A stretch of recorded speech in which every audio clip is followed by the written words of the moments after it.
Guys, yan guys yung perimeter natin.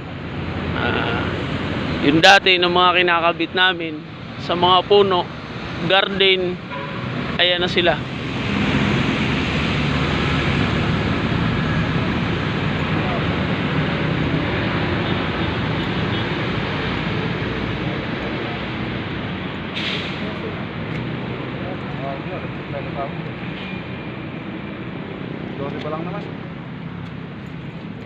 Yan.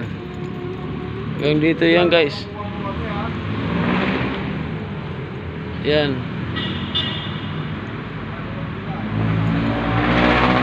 Napakaganda guys ng ano. Maliwanag. Pero hindi pa yan guys. Mayroon pa yan hindi pa nailaw. Yan. Kasama ko na naman yung ano oh.